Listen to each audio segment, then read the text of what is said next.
뇌물 사건으로 2심까지 유죄를 선고받은 이 김용 전 민주연구원 부원장의 변호인 출신들이 한 사람은 의원석에, 한 사람은 증인석에 서서 질답을 주고받는 그런 일도 또 벌어졌습니다. 네, 김용 전 부원장의 변호인이었던 민주당 김기표 의원이 증인으로 나선 같은 사건의 또 다른 변호인 신할찬 변호사를 상대로 질답을 나누는 장면이 펼쳐진 건데요. 김 의원은 대장동 사건 핵심 관련자인 유동규 씨 증언의 신빙성을 문제 삼으며 김용 전 부원장을 감쌌고, 증인으로 나선 신 변호사는 김 의원 질의를 대부분 수긍하면서 맞장구를 쳤습니다. 국민의힘에서는 민주당이 검찰개혁이란 명분을 악용해 김 전 부원장에 대한 감싸기를 하고 있다고 비판했습니다. 신동욱 의원은요, 김 전 부원장 변호인들끼리 서로 주고받고 있는 죄를 없는 죄 만들려고 청문회 하냐고 목소리를 높였는데요. 양심이 있으면 이런 청문회는 스스로 회피해야 하는 것 아니냐라고 쏘아붙였습니다. 이러자 김기표 의원은 그러면 내란 특검 수사 대상인 나경원 의원 등도 나가야 한다고 주장을 했습니다. 관련해 목소리 들어보겠습니다. 저는 이 사건의 실체는 유동규가 김영 전 부원장이나 정진상 전 실장에 대해서 돈을 줬다고 진술하고 있지만 그 진술은 허위이고, 어떻게 보면 검찰이 짠 시나리오에 따라 거기에 맞춰서 진술한 것에 불과하다. 유동규가 과연 줬다고 하는 진술을 믿을 수 있겠느냐, 이게 가장 관건이 되겠죠. 네, 맞습니다. 유동규가 과연 김영 전 부원장에게 돈을 줬느냐, 이 부분이 가장 중요한 핵심이 되겠죠. 맞습니까? 네, 맞습니다. 유동규 자체의 진술의 신빙성을 따지기 위해서 사실은 배우자를 조사하는데 같은 장소에서 옆에서 들리게 아니면은 코치를 했을 수도 있고 한데, 그게 적절한 조사입니까? 제가 평가할 위치에 있지는 않습니다만 일반적으로 보지 못했던 일이긴 합니다. 김영 전 부원장이 유동규가 돈을 줬다고 하는 장소에 전혀 나타나지 않았다, 이 점이 드러난 것이죠. 네, 맞습니다. 지금 방금 발언하신 신영석 변호사님, 김기표 우리 의원님, 그 김용 씨 변호인 아닙니까? 과거에 변호인이셨잖아요. 그래서 변호인들끼리 서로 이렇게 이 자리에 나와가지고 서로 주고받고 김용 씨 있는 죄 없는 죄 만들려고 지금 이 사법개혁 청문회 하려고 하셨습니까?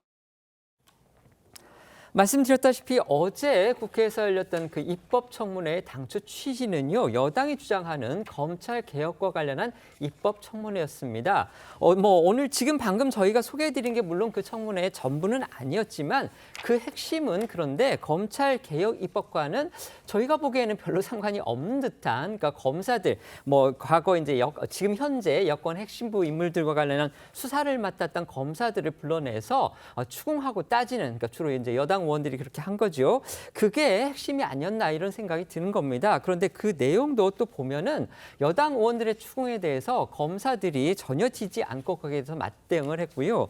또 지금 저희가 마지막에 보여드렸듯이 이제 어떻게 보면 좀 웃음을 지을 수밖에 없는 그런 장면이 아닌가 싶은데, 김용 전 민주연구원 부원장의 재판에서 변호인 활동을 했던 분이 한 사람은 여당 의원에, 한 사람은 증인석에 서서 김용 의원의 무죄를 주장하는 그런 질문을 하고 거기에 대해서 변호사가 또 맞장구를 치는 또 그런 장면이 펼쳐졌습니다. 어제 청문회 취지와는 좀 부합을 했다고 보십니까? 어떤가요? 어제 청문회 입법 청문회인데요. 네. 입법이라는 게 지금 검찰개혁법안인 검찰청법 폐지 법안, 그리고 중수청 설치 법안, 공소청 설치 법안입니다. 그 출발점은 수사 기소 분리죠.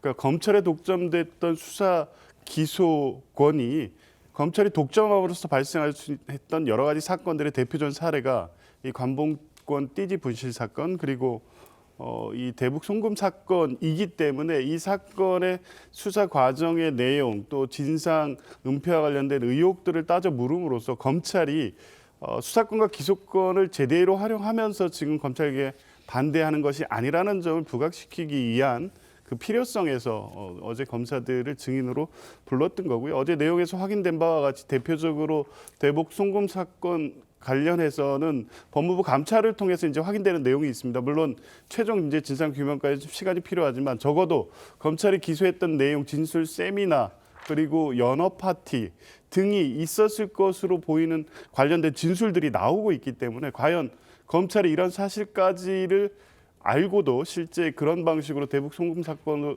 이재명 그 대통령을 같이 묶으려고 했다는 게 아닌가라는 의혹 부분들이 있기 때문에 그런 걸 드러내는 청문회였고요. 실제 이게 왜 그 검찰개혁 입법이 필요한지를 단적으로 보여준 사례라고 보면 될 것 같습니다. 네.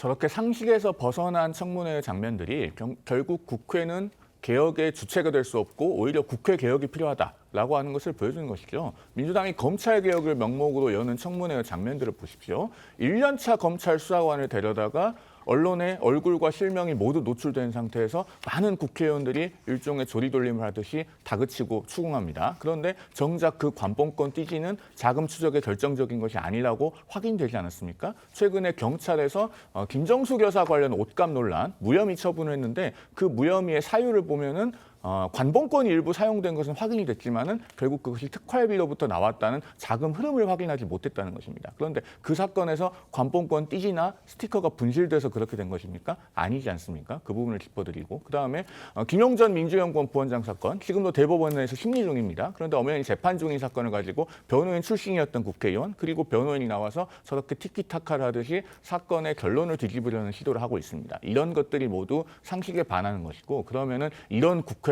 검찰 개혁이나 사법 개혁을 운영할 수 있는가? 오히려 국회 개혁이 필요하지 않는가라고 하는 것을 보여주는 청문회였다라는 말씀을 드립니다. 네.